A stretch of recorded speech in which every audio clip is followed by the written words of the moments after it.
मित्रों नमस्कार, मैं हूं राकेश कुमार। आप देख रहे हैं मत अभिमत। मित्रों, अगर न्यायालय न हो तो यह मान के चलिए कि प्रशासनिक जो तंत्र है उससे न्याय मिलने वाली नहीं है। ऐसे एक नहीं दर्जनों मामले हैं जहां पे लोग अपनी शिकायतों को लेकर जो सक्षम पदाधिकारी हैं प्रशासन के, शासन के, उनके पास गुहार लगाते हैं, दौड़ लगाते हैं, लेकिन बरसों बरस बीत जाने के बाद भी उनको न्याय नहीं मिलता है और अंत में उनको जाना पड़ता है न्यायालय में। ऐसा ही एक मामला आया है भागलपुर से।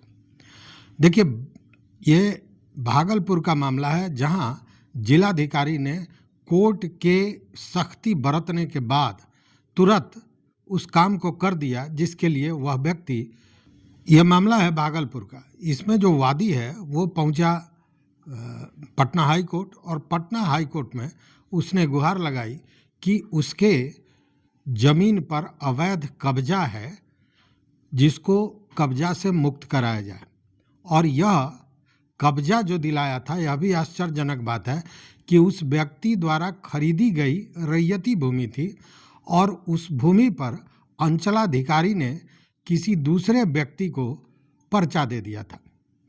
अब वह जब पर्चा दिया गया और इस व्यक्ति का चूंकि रैयती भूमि था तो वह पहुंचा जिलाधिकारी के समक्ष।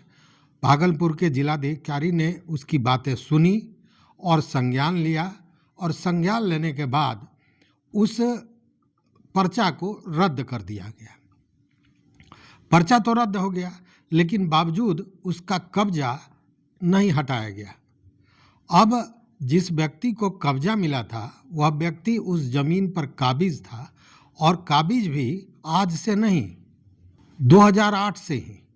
मतलब 2008 से अब तक उस रैयती जमीन पर जिस व्यक्ति को अवैध रूप से पर्चा दे दिया गया था, जिस पर्चा को जिलाधिकारी ने रद्द भी कर दिया गया था, उस पर उस व्यक्ति का अवैध रूप से कब्जा था। चूंकि जब पर्चा रद्द हो गया तो वो कब्जा अवैध है, उस पर कब्जा था।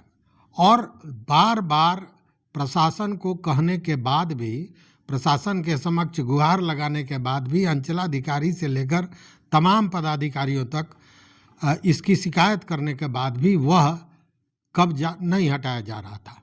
अंत में वह व्यक्ति पहुंचता है पटना हाई कोर्ट और पटना हाई कोर्ट के माननीय जज न्यायाधीश राजेश कुमार वर्मा ने इस मामले को लेकर भागलपुर के डीएम को यह आदेश दिया कि 3 सप्ताह के अंदर वह कब्जा हटा लिया जाए और साथ ही जिलाधिकारी को व्यक्तिगत रूप से समन किया गया। और जब कोर्ट ने अपनी सख्ती दिखाई तो प्रशासन की आंखें खुली और फिर जिलाधिकारी ने कोर्ट में हलफनामा दिया और हलफनामा में यह कहा गया कि कब्जा हटा दिया गया है।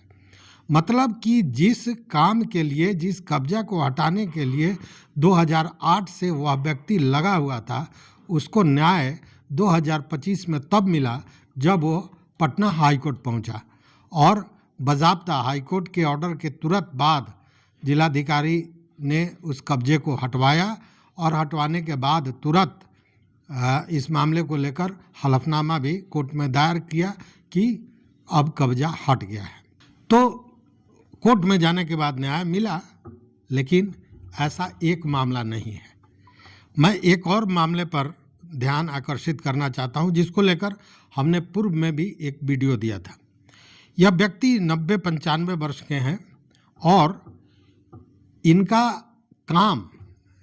काम कितना साधारण है इस बात को समझिए कि इनका जो जमीन है, जो भूखंड है, उस पर कुछ लोगों ने अवैध कब्जा कर लिया है, आंशिक रूप से, पूरे जमीन पर नहीं लेकिन आंशिक रूप से।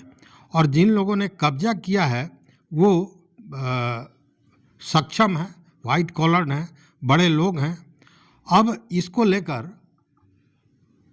केवल कि हमारी कितनी जमीन है उसको निकाल दिया जाए, मतलब अपने जमीन को चिन्हित करने के लिए कि अगर उनकी जमीन में किसी व्यक्ति का अतिक्रमण है तो वो मुक्त हो जाए, चूँकि सीमांकन हो जाए, इस सीमांकन के लिए नापी कराने के लिए यह जो बुजुर्ग हैं श्रीनिवास तिवारी 97 वर्ष का उम्र है, बेलहर जिला बांका के रहने वाले हैं, ये लगे हुए हैं 2019 से, और 2019 से तमाम जगह पर उन्होंने इसकी सूचना दी है, जानकारी दी है, शिकायत की है, गुहार लगाई है, प्रार्थना की है कि हमारे ज़मीन का सीमांकन कर दिया जाए, नापी कर दिया जाए।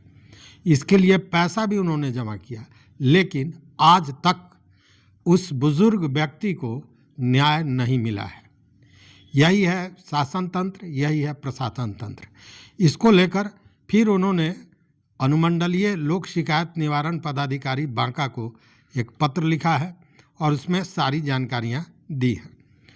तो अब इसी से आप अंदाज़ा कर लीजिए जो मैंने कहा। अच्छा, यही व्यक्ति अगर हाईकोर्ट चले जाएं और फिर हाईकोर्ट में जाकर कोर्ट जब इस चीज़ पर अपना फैसला लेगा, जब सख्ती दिखाएगा, तो फिर शासन प्रशासन की आंखें खुलेंगी।